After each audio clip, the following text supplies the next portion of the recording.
Hello guys, welcome to our YouTube channel Education Wire. Today we will discuss about the poem The Rime of Ancient Mariner by Samuel Taylor Coleridge. ये जो rhyme of ancient mariner है ये एक ballad है. Ballad means एक ऐसी poem और एक ऐसा सॉन्ग जिससे एक स्टोरी का पता चलता हो. तो ये भी एक बैलेड है. सो Coleridge published his famous ballad The Rime of Ancient Mariner in Lyrical Ballads in 1798. It shows ancient mariner's perspective and the wedding guest action. ये एंशिएंट मैरिनर का पर्सपेक्टिव और वेडिंग गेस्ट के एक्शन शो करती है ये story, क्योंकि यहाँ जो स्टोरी सुना रहा है वो एंशिएंट मैरिनर है, जो स्टोरी सुन रहा है जिसे ज़बरदस्ती स्टोरी सुनाई जा रही है वो वेडिंग गेस्ट है. तो this story basically represent the mariners perspective and wedding guest action. The ancient mariner is a self-centered person who wants to tell a story to the wedding guest whether the wedding guest wants to listen or not. वो ज़बरदस्ती wedding guest को story सुनाना चाहता है चाहे वो सुनना चाहे या ना चाहे. सो स्टार्ट करते हैं पार्ट 1 से. सो प्रोटैगनिस्ट जो है इस स्टोरी का वो है ancient mariner who is old skinny and having glittering eyes long grey beard. He sets sails from a native country with 200 people. वो अब एक सेल सेट करता है शिप में, अपनी जर्नी स्टार्ट करता है 200 लोगों के साथ, 200 पीपल के साथ. सो वो अपनी स्टोरी सुनाना चाहता है उसके साथ क्या क्या हुआ, एल्बेट्रोस आया और उसके बाद क्या क्या हुआ. वो अपनी पूरी स्टोरी वेडिंग गेस्ट को सुनाना चाहता है, बट वेडिंग गेस्ट उसकी स्टोरी नहीं सुनना चाहता. But ancient mariner stops one of the 3 wedding guests. He stops him and compels him to sit and to listen the story. वो ज़बरदस्ती उन्हें रोकता है और एक वेडिंग गेस्ट को 3 में से एक को रोकता है और उसे अपनी स्टोरी सुनाने के लिए ज़बरदस्ती रोकने की कोशिश करता है. अब वेडिंग गेस्ट डर जाता है और वो मैरिनर को बार बार बोलता है कि उसे फंक्शन ज्वाइन करना है. But mariner forced him and he said no choice. उसके पास कोई चॉइस नहीं बचती, उसे वहाँ पर बैठना पड़ता है, इसलिए वो रॉक पर बैठ जाता है वो वेडिंग गेस्ट और उसकी स्टोरी सुनना शुरू करता है. एंशिएंट मैरिनर अपनी स्टोरी स्टार्ट करता है और कहता है ब्राइट क्लियर डे. एक ब्राइट क्लियर डे था जब उसने अपनी जर्नी स्टार्ट की ओशन की तरफ, सी की तरफ. वो बताना शुरू ही करता है कि वो ओशन की तरफ सेफली पहुँच गए, इक्वेटर की तरफ सेफली पहुँच गए, इक्वेटर तक. But the joyful sound of the bassoon at the wedding reception distracts the wedding guest. यहाँ पर जैसे ही वो स्टोरी सुनाना शुरू करता है इतने में वेडिंग सेलिब्रेशन की आवाज़ आती है. वो वेडिंग गेस्ट अपनी चेस्ट, अपनी छाती पीटने लगता है क्योंकि उसे तो वेडिंग फंक्शन एंजॉय करना है, पर मैरिनर उसे जाने नहीं दे रहा. अब आगे वो स्टोरी कंटिन्यू करता है और कहता है कि इक्वेटर पर पहुँचते ही एक स्टॉर्म आया जिसकी वजह से शिप साउथ डायरेक्शन की तरफ फोर्सफुली मूव कर गई. तेज हवा चलने लगी. फिर वो आगे चलकर ऐसी जगह पर पहुंचे जो कि बहुत कोल्ड प्लेस था, full of snow, and ship वहां पर स्टक हो गई. The land of mist and snow. सब डरने लगे, चारों तरफ आइस और शिप भी स्टक हो गई. अब एक एल्बेट्रोस दिखाई दिया तो कुछ सेलर्स ने बोला कि it is a sign of good luck और it is a Christian soul. Maybe ये भगवान ने भेजा है हमारी हेल्प करने के लिए. तो कुछ सेलर एल्बेट्रोस को फीड करने लगे, उसे खाने के लिए देने लगे और कुछ टाइम में आइस ब्रेक हो जाती है. जब आइस ब्रेक होने लगती है तो वहाँ पर the only noise is the haunting sound of ice cracking and all around the ship. तो चारों तरफ सिर्फ और सिर्फ आइस क्रैकिंग की आवाज़ सुनाई देती है और शिप उनके बीच में स्टक हुई हुई दिखाई देती है. सो यहाँ पर साथ के साथ सीन को रिप्रेजेंट किया गया, हमारे सामने एक इमेज प्रेजेंट की गई है कि किस टाइम पर सिचुएशन कैसी थी. हम अपने सामने एक इमेज को देख सकते हैं, इमेजिन कर सकते हैं कि किस तरह शिप उनकी स्टक हो गई थी. तो साथ साथ सीन को भी दिखाया गया है ताकि हम इमेज को देख सकें अच्छे से. सो कुछ टाइम बाद ये सारी स्नो जो है ख़त्म हो जाती है, सारी आइस ब्रेक हो जाती है और कुछ दिन उसको अपने साथ रखते हैं वो एल्बेट्रोस को, वो सेलर्स. पर कुछ टाइम बाद फिर दोबारा से मिस्ट दिखाई देने लगती है, स्नो दिखाई देने लगती है. तो मैरिनर अब उसको शूट कर देता है और अपनी क्रॉसबो से एल्बेट्रोस को मार देता है. So land of mist and snow, the rhyme where the ancient mariners trouble begin. So यहाँ लैंड ऑफ मिस्ट और स्नो है जहाँ से ये राइम एंशियंट मेरिनर की रियल ट्रबल शुरू होती है. So by calling the poem the rhyme of ancient mariner, Coleridge equates the rhyme और tale with the actual rhyme और द आइसी वर्ल्ड. सो यहाँ पार्ट 1 तक यही था कि एल्बेट्रोस आता है और मेरिनर एल्बेट्रोस को शूट कर देता है, अपनी कहानी वो जो सुना रहा है. और शूट करने के बाद मेरिनर की रियल प्रॉब्लम शुरू होती है क्योंकि चारों तरफ मिस्ट और स्नो दिखाई दे रही है. उसके बाद भी वो एल्बेट्रोस को मार देता है, जिसे वो लोग एक शुभ संकेत मान रहे थे, जिसे क्रिश्चियन सोल मान रहे थे एल्बेट्रोस. उसी एल्बेट्रोस को जब एंशिएंट मेरिनर मार देता है तब क्या होता है, तो इसके लिए जानते हैं पार्ट 2. सो एट फर्स्ट जो दूसरे सेलर्स हैं उनको गुस्सा आता है. वो मैरिनर से उस बर्ड को मारने की वजह से गुस्सा हो जाते हैं क्योंकि वो तो उसे गुड ओमन समझ रहे होते हैं. वो तो कहते हैं कि क्रिश्चियन सोल है, तो कुछ सेलर्स उससे गुस्सा हो जाते हैं. बट उस बर्ड के मरने के बाद फोक क्लियर हो जाती है, फेयर ब्रीज चलने लगती है, ठीक ठाक सी हवा चलने लगती है. नॉर्थवर्ड की तरफ वो लोग मूव करते हैं. तो पहले तो वो मैरिनर को उसकी हेलिश डीड के लिए, उसके बुरे काम के लिए उसे बहुत कुछ कहते हैं, उसे भला बुरा बोलते हैं. लेकिन जैसे ही सब सही दिखने लगता है तो वो उसे एल्बेट्रोस को मारने के लिए प्रेज़ करते हैं, उसे कहते हैं कि तुमने ये सही किया. तो यहाँ पर ये लोग अपॉर्चुनिस्ट दिखाए गए हैं कहीं ना कहीं कि जैसे ही सारा काम बिगड़ने लगता है तो वो मैरिनर को दोष देने लगते हैं, और जैसे ही सब कुछ ठीक होने लगता है तो वो कहते हैं कि तुमने ये काम सही किया. सो अब क्रू कहता है, जो उनका क्रू मेंबर होता है वो कहता है कि बर्ड ही फोग और मिस्ट का कारण थी, तुमने ठीक किया उसे मार दिया. तो थोड़ी ही देर बाद शिप एक बड़े ओशियन में, एक बड़े सी में ट्रैप हो जाती है. सेलर्स और मैरिनर्स सभी को प्यास लगने लगती है. अब सेलर्स उसको जस्टिफाई करते हैं कि जो एल्बेट्रोस मारा है उसकी एंगर्ड स्पिरिट हमको फॉलो कर रही है, उसकी आत्मा हमको फॉलो कर रही है.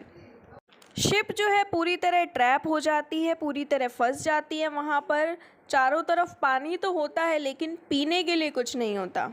And now the famous phrase of this poem comes, water water everywhere, nor any drop to drink, when one is surrounded by the object of one's desire but is unable to partake.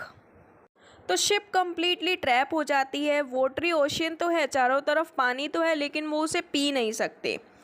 जो लोग हैं ship में वो प्यासे हो जाते हैं, उन्हें प्यास लगने लगती है, उनका गला इतना सूख जाता है कि वो बोल भी नहीं पाते. So ironically they are surrounded by water, उनके चारों तरफ पानी तो है. वो सोचते हैं अब कि एल्बेट्रोस हमसे बदला ले रहा है. फिर वो दोबारा से मैरिनर को कोसने लगते हैं और एल्बेट्रोस उसके गले में बांध देते हैं कि तुमने ऐसा किया है जिसकी वजह से हमें ये सब भुगतना पड़ रहा है. सो मैरिनर इसका सोल्यूशन अपने लिए तो यही निकालता है कि मैरिनर अपनी आर्म को बाइट करता है और ड्रिंक कर लेता है ब्लड, और उसके थ्रू अपनी प्यास बुझाता है. सो मैरिनर चारों तरफ देखता है लेकिन उसे डेड सेलर्स दिखाई देते हैं. वहाँ पर बहुत सारे सेलर्स की डेथ हो चुकी होती है क्योंकि उन्हें पानी नहीं मिलता पीने के लिए.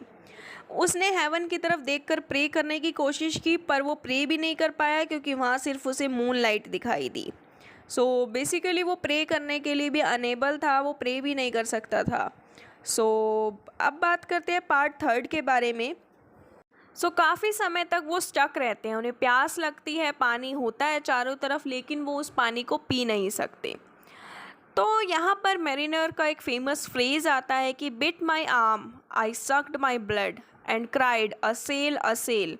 उन्हें कुछ टाइम बाद एक सेल दिखाई देती है, एक शिप दिखाई देती है और वो चिल्लाता है कि अ सेल. तो सेलर्स खुश होते हैं, एक्साइटेड होते हैं पर मैरिनर की अनाउंसमेंट से, पर ये जॉय जो है उनका थोड़ी ही देर में हॉरर में कन्वर्ट हो जाता है. Because ship is in fact a ghostly vessel, ghost ship, super natural था कुछ वहाँ पर जो कि उन्हें दिखाई दिया. वो सुपर नेचुरल शिप थी, उसमें कुछ गोस्टली पावर्स थी. So basically there is a gamble between death and life in death. These are the lines of the poem कि there is a gamble between death and life in death. After life in death, death wins the soul of the mariner. because the sailors begin to die of thirst, falling to the deck one by one. सो यहाँ पर Gamble था death का और life in death का. सो mariner बच जाता है और बाकी जो सेलर्स हैं उनकी डेथ होनी शुरू हो चुकी होती है एक एक करके. So life in death announces the victory कि डेथ के बीच में चारों तरफ डेथ है लेकिन उसके बीच में लाइफ इन डेथ उसकी विक्ट्री हो जाती है क्योंकि वहाँ पर वो जो मैरिनर है वो बच जाता है. And sun sets and the moon rises. Sun यानी कि सूरज छिप जाता है और मून राइजेस यानी कि शाम का समय एक रात सी हो जाती है. ऐसा सीन रिप्रेजेंट किया गया है. In this moonlight one by one each of the sailors turns to the curse the mariner with their eyes. ये जो 200 सेलर्स मैरिनर के पास एक के बाद एक गिर रहे थे, इससे मैरिनर को उनकी आंखों से कर्स फील हो रहा था क्योंकि वो चारों तरफ डेड बॉडीज़ के बीच में था. सो अब बात करते हैं पार्ट 4 के बारे में. At hearing that all the sailors are dead. यहाँ पर सारे सेलर्स मर चुके होते हैं, सिर्फ एक ही बचा होता है मैरिनर. ये बात सुनकर वेडिंग गेस्ट इंटरप्ट करता है स्टोरी को क्योंकि वो डर जाता है मैरिनर की स्टोरी से कि इस स्टोरी में भूत भी हैं, गोस्टली सिनेरियो भी है और सब लोगों की डेड बॉडीज़ मैरिनर के चारों तरफ. तो वेडिंग गेस्ट दोबारा इंटरप्ट करता है और उसे बोलता है कि वो स्टोरी नहीं सुनना चाहता, जानने की कोशिश करता है. पर मैरिनर कहता है कि मैं दूसरे जो मेंबर्स थे शिप पर उनकी तरह मैं नहीं गिरा, मेरी बॉडी नहीं गिरी, मैं अकेला ही वहाँ पर बचा. He was in between the horrifying ocean and he dead bodies that surrounded him. तो वो सारी डेड बॉडीज़ के बीच में और हॉरिफाइंग ओशियन के बीच में अकेला था. वो प्रे करता है, प्रे करने की कोशिश करता है बट साथ ही साथ ये भी फील करता है कि उसे अभी तक पनिशमेंट मिली हुई है कि उसे इन डेड बॉडीज़ के बीच रहना है. Their cursing gaze is held for a week. कहता है कि उनकी जो कर्स था जो उन डेड बॉडीज़ से, उनकी आँखों से उसे जो कर्स मिल रहा था वो एक वीक तक चलता है और उस एक वीक के बाद भी वो मैरिनर कहता है कि मैं मरा नहीं. After a week in the moonlight, the mariner watches beautiful water snakes glistening and swimming beside the ship. He said, "Oh happy living things."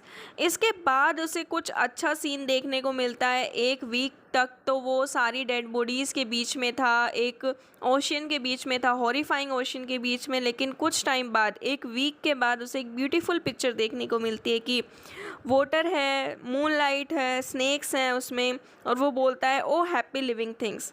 Finally he is able to pray. At this moment the albatross slips of.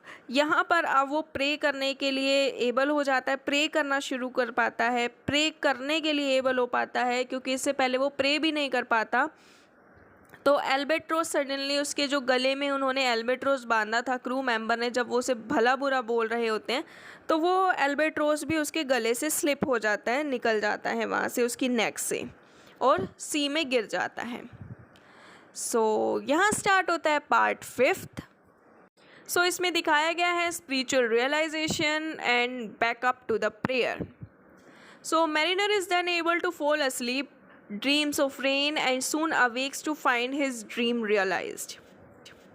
So mariner सो पाता है कुछ time के लिए, उसे सपने में rain दिखाई देती है और जैसे ही वो उठता है तो उसका ड्रीम जो है सही साबित होता है. वो कुछ पानी पीता है वहाँ से और सेटिस्फाई फील करता है. बट सून ही noticed super natural spirits begin to act. कुछ टाइम बाद ही उसे सुपर नेचुरल स्पिरिट्स दिखाई देने लगती हैं और आसमान में चारों तरफ काले बादल छा जाते हैं. उसे वही चारों तरफ डेड बॉडीज़ दिखाई देने लगती हैं और वो ये देखता है कि वो बिना विंड के, बिना हवा के भी वो अपनी शिप को सेल करवा पा रहा है. सो वेडिंग गेस्ट रिएक्ट करता है horror horror. But mariner assure करता है कि डरो मत, ऐसा कुछ नहीं है कि डेमन्स हो या कॉर्प्सेस हो वहाँ पर. देन मैरिनर डिस्क्राइब करता है कि जैसे ही रात ख़त्म होती है, सन आता है, सूरज उगता है, तो उसी टाइम एंजल्स आती हैं और इन डेड बॉडीज़ से निकलकर आसमान की तरफ जाती हैं. बर्ड्स आते हैं साथ में और पूरा हेवनली च्योर बन जाता है वहाँ पर. एक तरीके से हेवन का सीन की एंजल्स जा रही हैं. जब सॉन्ग स्टॉप होता है तो शिप को वापस से सेल करवाना वो शुरू करता है, बट अगेन शिप जो है बिना हवा के चले जा रही है, बिना हवा के वो उसे सेल करा पा रहा है। Suddenly mariner hears two voices, उसे दो आवाज़ सुनाई देती हैं। सो ये वॉइस क्लैरिफाई करती हैं कि यही मैरिनर है जिसने अल्बाट्रोस को मारा था। वो बर्ड जो कि क्रिश्चियन सोल था, जिसकी स्पिरिट प्योर थी, उसको इसी ने मारा था। सो यहाँ पर कुछ कोटेड लाइन है, the man hath penance done and penance more will do. Penance का मतलब है a punishment that you give yourself to show you are sorry for doing something wrong. तो पिनेंस ये है कि कुछ भी आप जब गलत करते हो तो उसके लिए खुद को पनिशमेंट देना। सो यहाँ पर क्रिश्चियनिटी दिखाई गई है एक तरह से, as the voices indicate that he has done penance but still more is required of the mariner. There is still more penance, an idea which challenges the common Christian narrative of sin, penance, redemption and salvation. So यहाँ पर ये दिखाया गया है कि mariner ने अपने आप को पनिश तो कर रही है, लेकिन स्टिल अभी भी कुछ बाकी है। सो अब बात करते हैं पार्ट 6 के बारे में। So first voice and second voice, जो दो आवाज़ें उसको सुनाई देती हैं, वो अपनी कन्वर्सेशन कंटिन्यू करती हैं एंड एक्सप्लेन करती हैं मून और सी की वर्किंग को और नेविगेट करती हैं उसकी शिप को। देन दे फ्लू अवे, उसके बाद वो वहाँ से उड़ जाती हैं। और पिनेंस की बात की वजह से मैरिनर को फील होता है कि वो डेड बॉडीज़ या फिर डेड आइज़ उसको दोबारा से कर्स करने लगी हैं। वो दोबारा से प्रे करने के लिए अनेबल हो जाता है और वो लेकिन कुछ टाइम बाद देखता है तो नेचर और सी जो है फेयर ब्रीज चलने लगती है और ब्रीज की वजह से वो अपने शिप को सॉफ्टली और स्विफ्टली मूव करवा पाता है।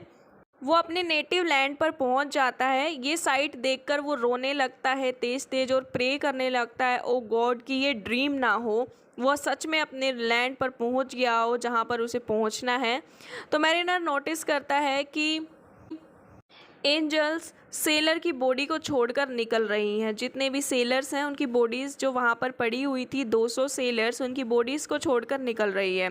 तो वहाँ पर वो एक तरीके का म्यूज़िक फील करता है, but this music is silent. But as the mariner hears this music and then he sees a small boat carrying a pilot, वो एक स्मॉल बोट देखता है जिसमें एक पायलट भी है और a pilot and the boy, pilot boy था एंड हर्मिट था। Hermit is a man of God. So hermit यहाँ पर मैन ऑफ गॉड माना जाता है। तो मैरिनर सोचता है कि ये हर्मिट इसीलिए आया है ताकि उसके सारे पाप ख़त्म हो जाएं, सारे पाप धुल जाएं, उसकी सोल क्लीन हो जाए and wash away from the albatross blood. वो उसे अल्बाट्रोस के ब्लड से उसे या फिर अल्बाट्रोस को जो उसने मारा था उसके सिन से उसे आज़ाद करवाने आया है। अब बात करते हैं पार्ट 7 के बारे में। तो hermit presents an alternate view of the Christian. Hermit यहाँ पर ऑल्टरनेट व्यू प्रेजेंट करता है क्रिश्चियन का।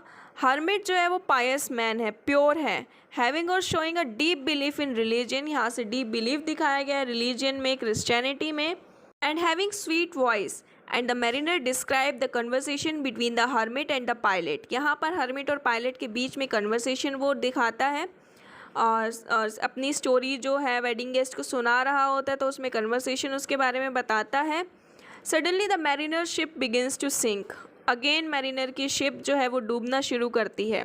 Water rumbles and reels and the ship goes down like lead, but mariner is saved in the pilot's boat. Mariner save हो जाता है, दोबारा से वो बच जाता है। Final test from nature, mariner अपने आप को सेव कर लेता है। तो पायलट बॉय बोलता है कि devil knows how to row, devil को पता है अपने आप को कैसे बचाना है। मैरिनर हर्मिट से बैक करता है और उससे माफ़ी मांगता है, एब्सोल्यूशन के लिए कहता है कि वो उसे प्योर कर दे, उसे क्लीन कर दे उसकी सोल को। When the confused hermit asked him to explain, mariner उसे स्टोरी सुनाता है। तो जब वो स्टोरी सुना रहा होता है तो उसको दुख होता है, उसका दिल जलने लगता है। वो हर्मिट कंफ्यूज हो जाता है ये किस चीज़ की माफ़ी मांग रहा है, ये हो क्या रहा है। तो उसे स्टोरी सुनाता है तो उसका दिल जलने लगता है। उसको ऐसा लगता है कि वो उसी स्टोरी को, उसी टाइम को दोबारा से फील कर रहा हो। सो मैरिनर वेडिंग गेस्ट को कहता है कि he is in agony until he tells it to someone. वो ऐसे ही फील करता रहेगा बुरा, ऐसा ही दुख फील करता रहेगा जब तक वो अपनी स्टोरीज किसी को सुना ना दे। He said he has a strange power to figure out the person who must hear his tale. कहता है कि मेरे पास एक स्ट्रेंज पावर है कि मैं देख सकता हूँ कि मेरी स्टोरी कौन सुनेगा, मैं ऑब्जर्व कर सकता हूँ उस इंसान को। As he puts it, I have strange power to speech. That moment that his face I see.